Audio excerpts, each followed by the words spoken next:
Hello, dear friends. Um, whether I've met you or not, you're dear friends.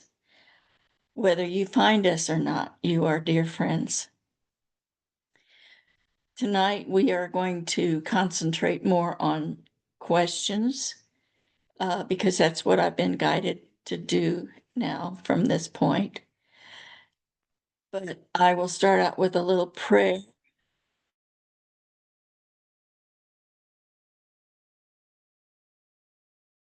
and then light language, and they will open it up for questions when they're ready. Okay.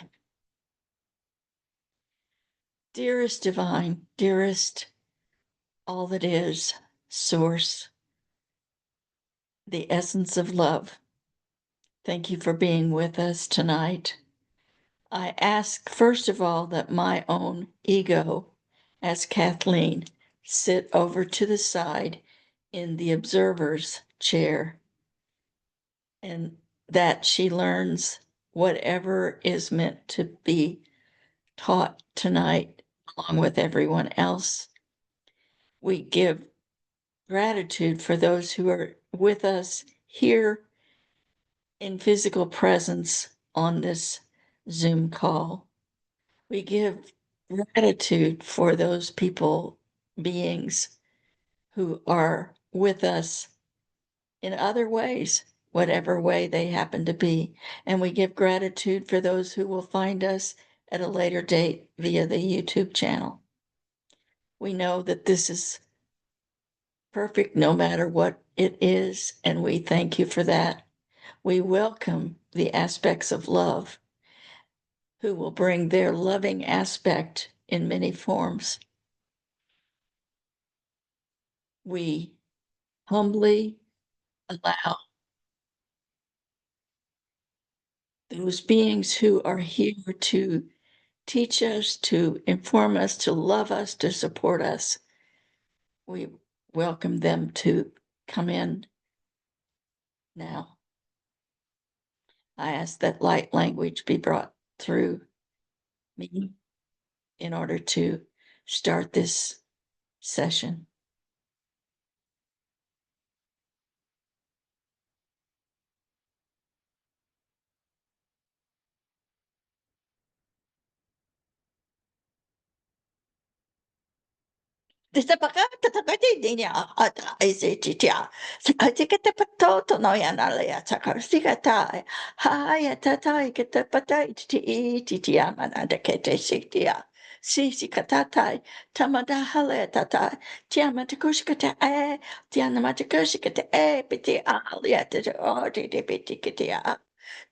Tiana makatiata eta ebiti iti anana.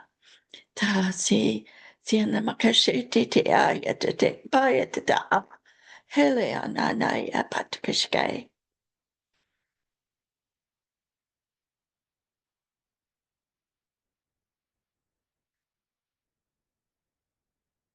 Greetings, friends, and thank you for inviting us to be with you this evening. We only have a few words because we have asked our friend Kathleen, our host, to allow us to be available for questions. We will answer as best we can, given the appropriateness of the answers. We will also remind you that we are in deep love with you, each of you and all of you, and all those who inhabit your planet, as we're all one. We remind you that we are here to support you, so don't hesitate to ask, because we do honor your free will. We wish to remind you to concentrate on your own beingness rather than the activities, the confusion, the chaos, whatever you want to call it, that is happening outside of you. Now is a time for you to notice the love that is growing. Notice the love within you that is growing, and live there with that love, because it is for you, it is for all. And the more you recognize, notice the love, the more it expands and touches all. We will now present some more light language. It is our language of deep love and connection. You will, whatever it is you need, will come straight to your heart from us, from the all, as a symbol and tangible feeling of our love.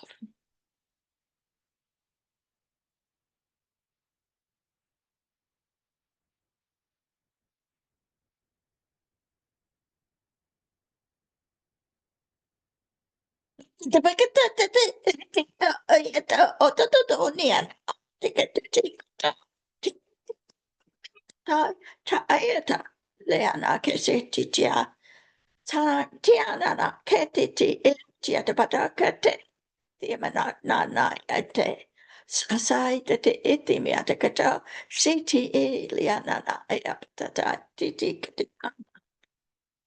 ha ea make shatatapai kate ete epakate taata miata kashete eli hese mianana. Ah,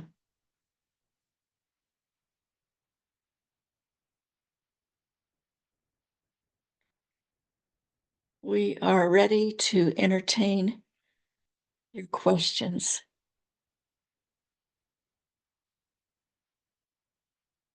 We believe that Laura has a question. Yes. I have a question. A lot of us follow something that's called astrology that indicates that we are affected by the movement or placement of the planets in our solar system, as well as the stars that we can perceive. And I'm wondering if we will also be affected by the comet that will fly by, known as Three-Eye Atlas, and how these things truly do affect us. It is a function of the fact that you are part of the oneness, the one. So imagine, if you will, that the that the oneness compares to your physical body, and imagine that when you experience something, your entire body will experience that something, maybe in different ways, in smaller ways, but eventually all of it.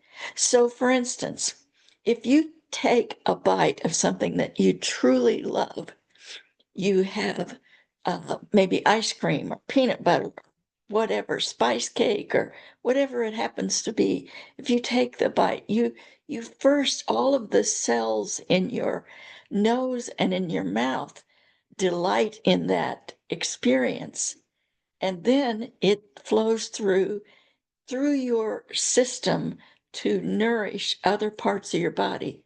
Now, during that time, your toes don't immediately feel that, but unless it's really good ice cream, I guess, but your toes will eventually have the benefits of that delicious bite of whatever it was. So, yes, imagine that the planets, the beings that are part of your system, that are in different forms. For instance, the planets that you know well, and your sun, and the new planets and the comets and so forth.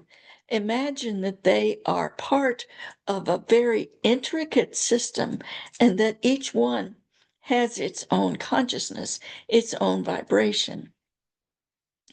And for instance, when two planets get close to each other, they share a particular vibration with each other that has an effect.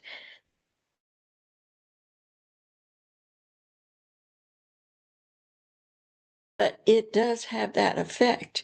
And any object that is part of your oneness will have an effect on you. That also we will say that the each cell in your body has its job, its purpose, its function. So you will experience that without even knowing it, you will experience that cell doing its job. In the same way, all exterior to your own physical body objects have their function and have their job, their purpose, and they are performing that. Now, we will admit that sometimes there are um, uh, cells in your body that are going to go rogue, if you will, are going to act out and not do their job or do their job in an angry way, just as if you might be working in a 3D job. You might experience that kind of thing where one day one of the workers might um, not do what he was supposed to do or so forth. So there are times when there are interactions that are not as comfortable, but each has a purpose and each has a ripple effect. And those things that are not as comfortable also give you something to ponder, something to realize and wonder, why did that happen? And what am I supposed to learn? What am I supposed to do? How am I supposed to respond to that? But your question was, I think it boiled down to, are the objects that are new to this area, are they going to have an effect? And yes, they are. They're giving us something to ponder, if you will. And they also gave the sun something to ponder, and the atmosphere, everything, something to ponder. And those things, like for instance, the sun is reacting with all its energy as that is the nature of the sun. That is the nature of that being. So it's reacting in the way that it should. And but the purpose of all of the activities of all of the beings that are within your oneness, the purpose is coming from the essence of love, which is benevolent. Even those things that seem to not be comfortable, this plan, this system is designed so that you can have the experiences that you've chosen, and then you can learn things and grow and expand and imagine and have all kinds of experiences. And then you go back, you return to the essence of love, the essence, the core that is your creator, your source. And guess what? You turn around and do it again, just in a different way. So was that helpful to you?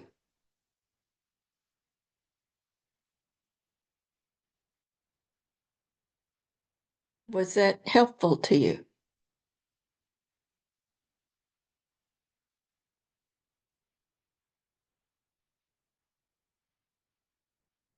We cannot hear anything. Apologies, I didn't hit the unmute. Thank you for that answer. I appreciate it. I have another question with regard to our DNA as we know it, and is it a significant influence on the our actions in our lives and our behavior or personality, as we call it?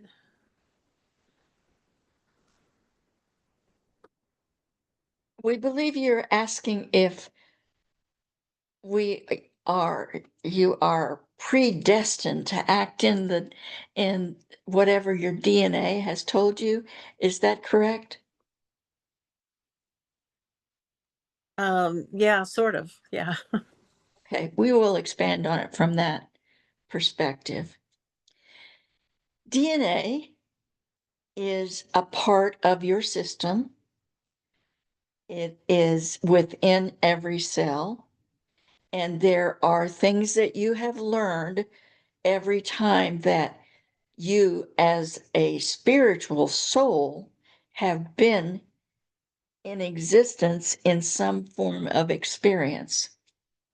So you carry with you the with your soul the everything that has uh, transpired that you have learned from and you've expanded into your you bring the physical DNA, which is changeable, is expansive, is always growing.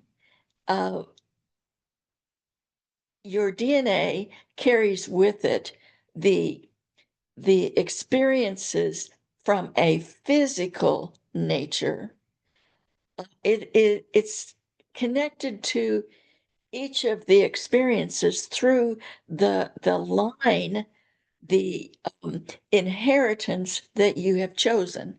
And the one thing to remember is that you have a core group of souls, kind of your clique, if you will, uh, that you travel with, an assortment. Not every soul is with you in every incarnation, but you have kind of a group. And so that you join together and you learn things together, and it has the effect on your physical DNA.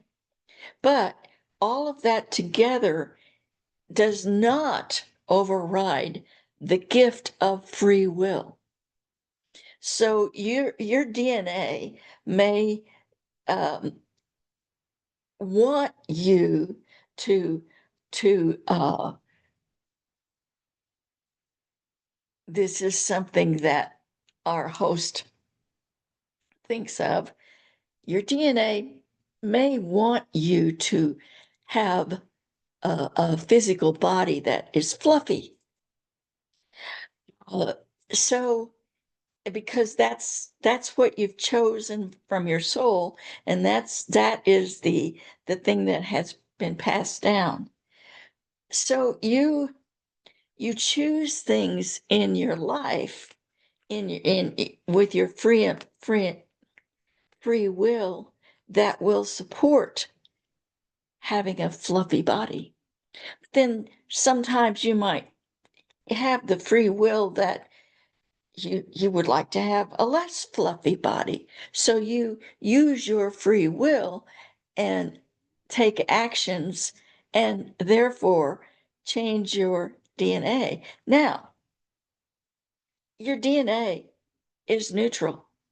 Your It just is what it has accumulated and has learned through all your incarnations through your line. It really is far more complicated than that, but we hope that that helps you understand that you have free will because that is the gift of this planet. And that is the experience that you are having at this moment. You have a physical body because that is also a gift of this planet, of this dimension. In other dimensions, you may not have a physical body. You may operate completely differently.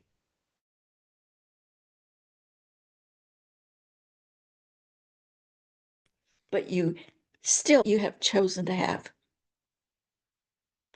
Did that make sense to you? Yes, that was very interesting.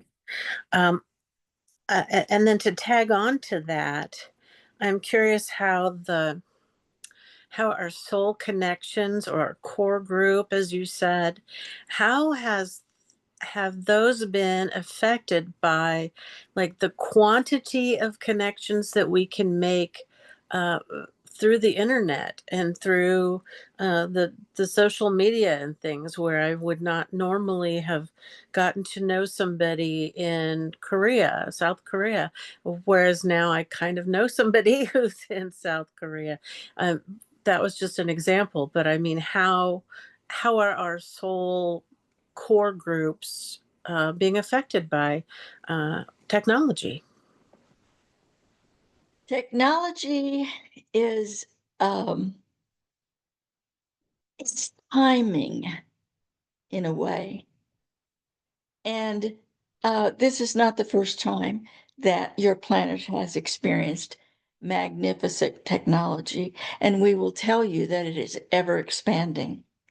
Um, the technology really gives freedom. So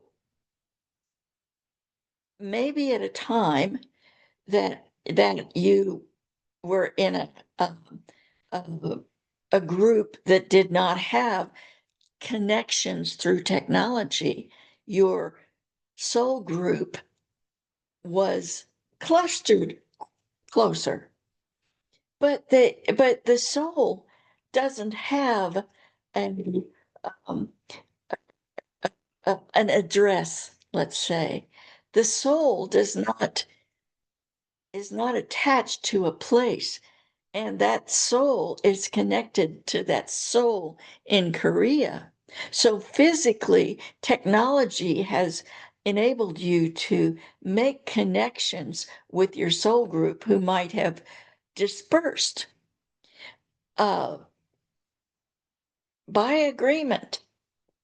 But your soul group is, as it says, is a soul group. But it's all technology is meant to facilitate the place that you have grown to, the expansion that you have experienced.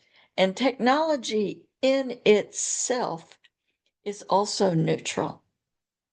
It is inspired, uh, but it can be used um, by the beings, in this case, humans, how they use it. So for instance, there is technology that connects electricity. That electricity is available. And you had a scientist who was working on making electricity available to everyone as it should be. But there were those who felt like, I am going to accumulate stuff for myself by harnessing that and making a profit. That particular experience is guided by the belief in lack rather than the belief in abundance, because the amount of resources are whatever is needed is here. But in this economy, in this structure currently, in this little box that you currently live in, you're going to have to pay for your electricity. so that someone who is operating with a belief of lack and therefore accumulating as much as they possibly can. And that it's not just the belief in lack. There's, of course, there's all sorts of layers to that. But the core belief is lack. If I give to you, I won't have enough. That is a belief in lack. So technology has facilitated wonderful things from its neutral standpoint, and also uh, given you opportunities to hone your own belief systems. So with your example of connecting to somebody from it who is far away geographically, that is a wonderful, beautiful way to think of that technology rather than the technology that someone is in lack is going to use. I'm going to charge for this. I'm going to create the energy that is money and expand my own stockpile. The thing is, someone who believes in lack will never have enough. Someone who believes in abundance will always have enough. Was that helpful? That was beautiful and enlightening. I appreciate that. And I don't want to I don't want to dominate the conversation. Does anyone else have a question? Thank you for yielding. If someone else has a question, please unmute yourself and ask.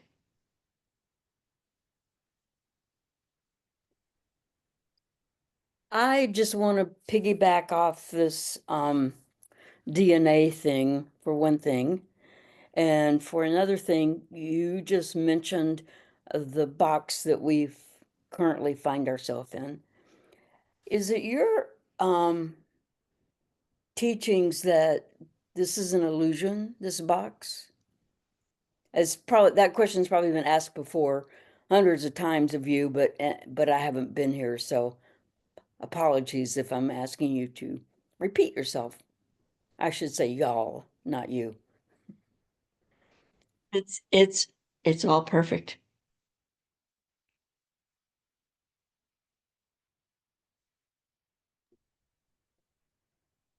Would you repeat your question, please? My brain has lost it. Sure. Is this reality? And one of our teachers that Kathleen knows well, Seth, calls this framework one. Is this an illusion that we are experiencing now? Well, when you think of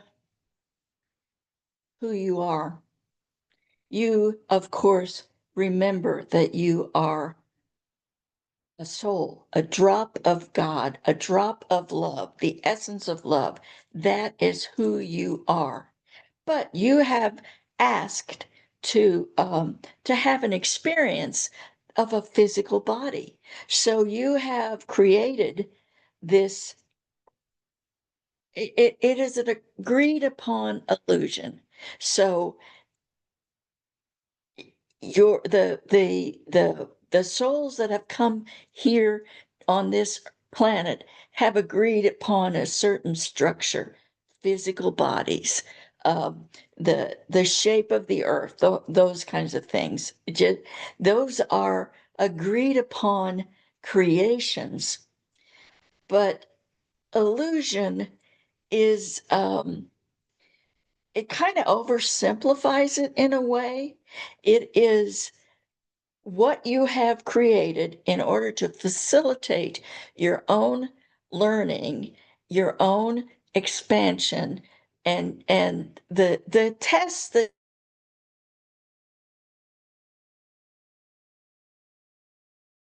you have asked yourself to experience in order to expand. So in some ways it is an illusion, but it is a very intricate illusion, and it is the box that facilitates what you desire to learn and experience. Was that a sufficient answer? Yeah, yeah, it's pretty much the way that I have thought about it. I know, I mean, for me personally, I believe it to be obviously important because I'm like alive, you know, I'm here, I'm in this, so so it's real and it's important. However, it's not like the be all end all. So yeah, thank you. That pretty much goes along with my thinking. And then so during that answer, you said we're a drop of God. I like to think a portion of all that is same thing. So if that, and I believe personally, my belief is that that is the greater part of who Sharon is. That's greater than her physical whatever. So if physical body. So if that's correct, is our DNA really that important? Except for this, you know, reality we're in right now? Is it really that important?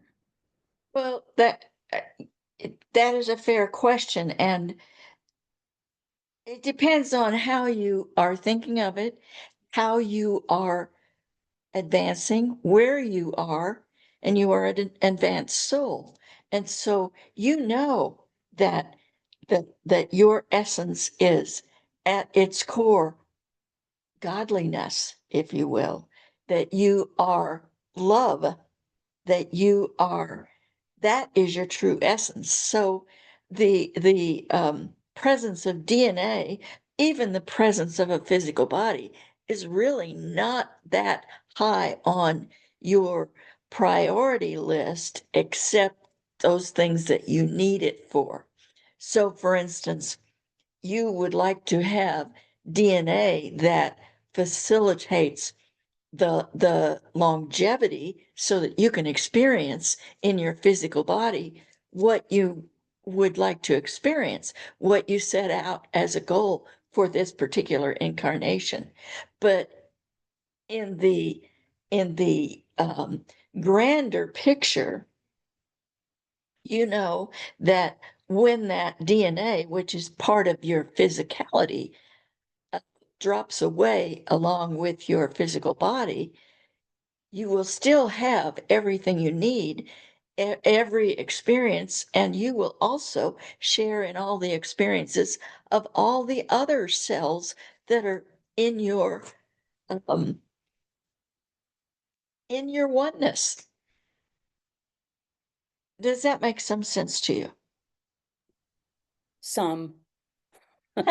There, I will say that there are some people who rely because they are still very much um, in physicality in their experience. They're very much in the place of I'm worrying about uh, money. I'm worrying about politics. I'm worrying about all the other things that are there. They are the DNA to them to in their experience is more important to them as their encapsulated experience moves forward. So your soul has its own, we're going to call it DNA just because that's easier. Your soul has its DNA is the accumulation of all of the things that are part that are necessary in this experience of this incarnation. So for instance, in this incarnation, you may not need the facility that you had in another incarnation, in another experience that allows you to fly, because that's not agreed upon experience for the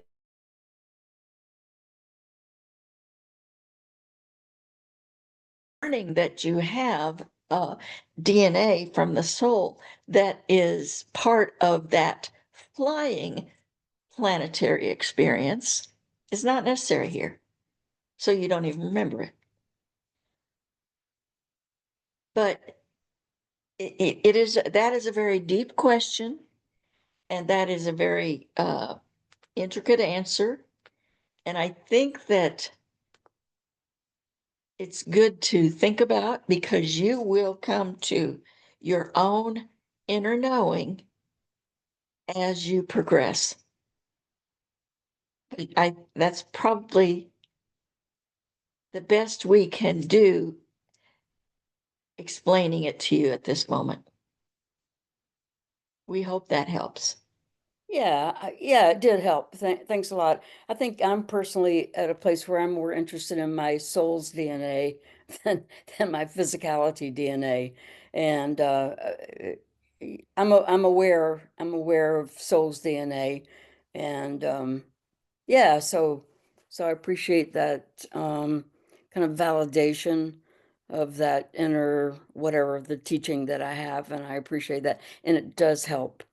Love you guys. Thanks. Thank you. Gals, guys, whatever.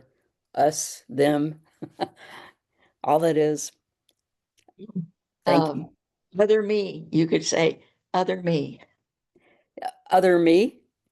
Yeah, each of these people are another part of you as Yes. oneness. Yes. Yeah, that can be tricky at times. I mean, that can be really tricky. I just had this, I mean, I'm not going to go into this personal thing because I know Aspects is not into that, but I'll touch on it a little bit. I just had this like astounding 2 month, like incredible, whew, relationship with this dude across the United States from me. And it was like, yeah, we're kind of, we're on the same wavelength, yada, yada, yada. And then I said something that scared the shit out of him. And now, and now it's like, no, I don't think so, girl. We ain't talking no more. So, I mean, and that when something like that happens, this question of us being all one makes me kind of like, what always makes me dig deeper. But when it becomes like really personal, in that kind of situation, it's like, okay, yeah, huh, okay, exactly. How does that work? And yada, yada, yada. Thank you. Appreciate y'all and love you. And remember that each person as a human is experiencing his own places, his own expansion, because you have chosen to experience separation in this incarnation. So what happened when you had that experience? That other person was introduced to something new that he just was not ready to accept at this moment. But you did give him the opportunity to ponder that particular thing.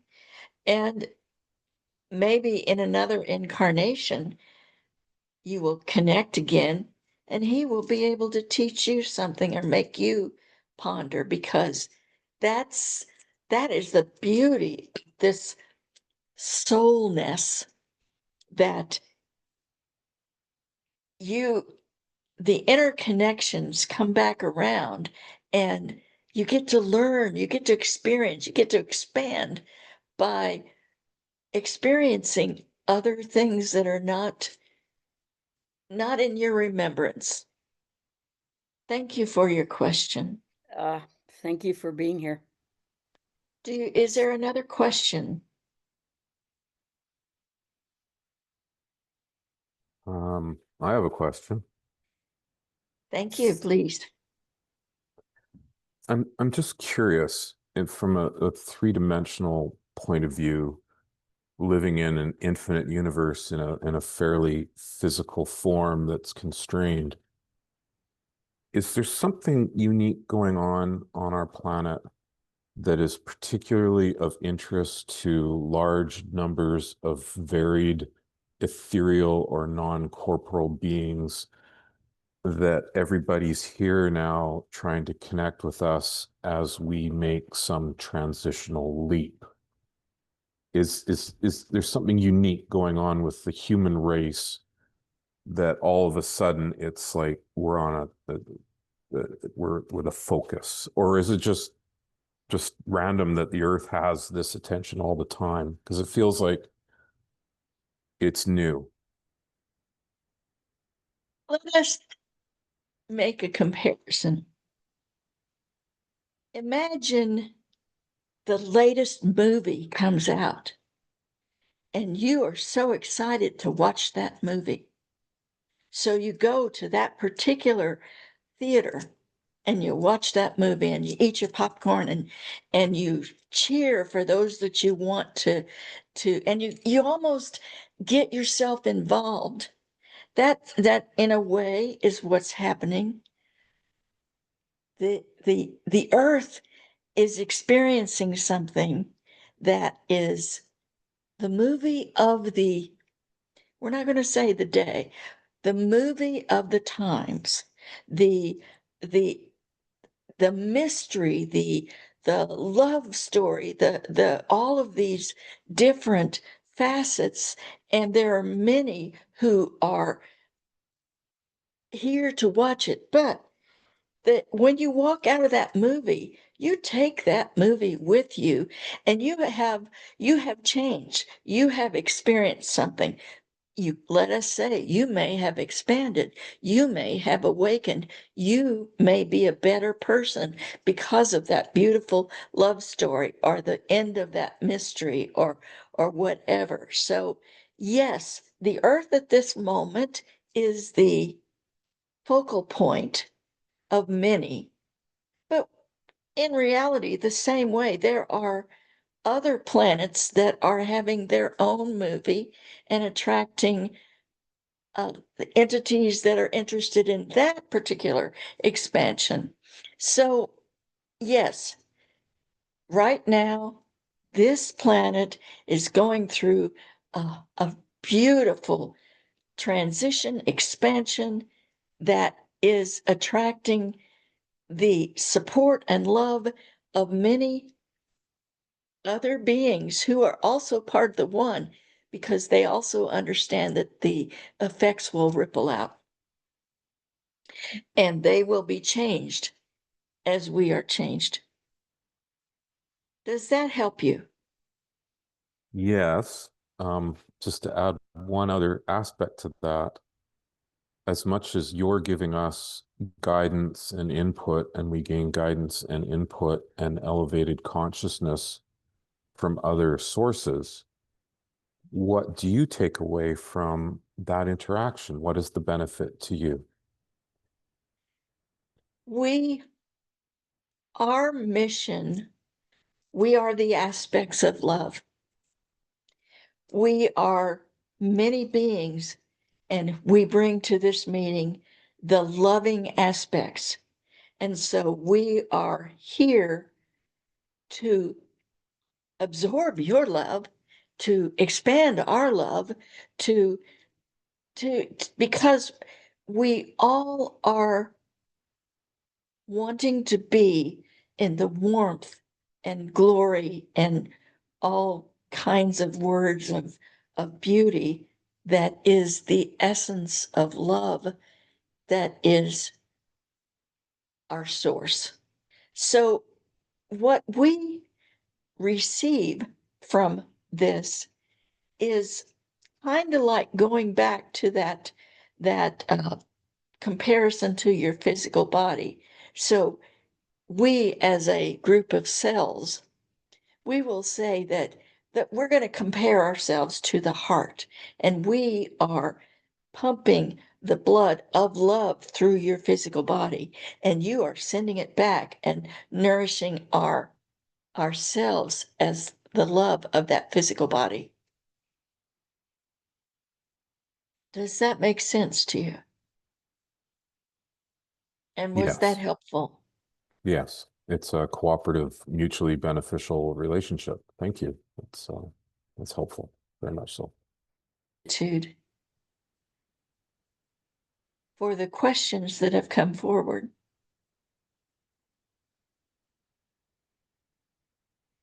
Is there another question?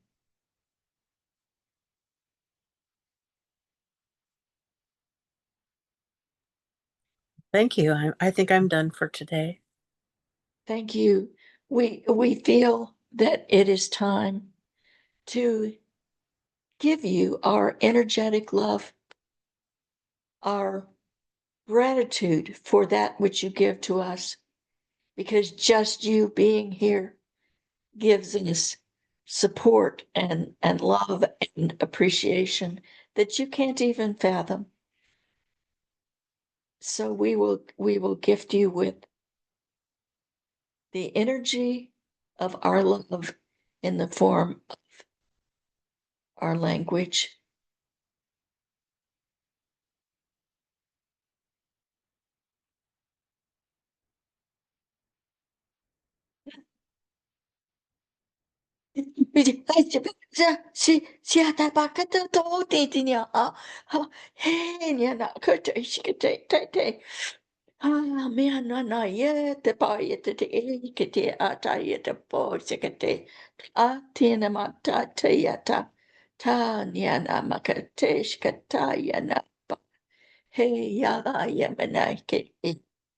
Sakete.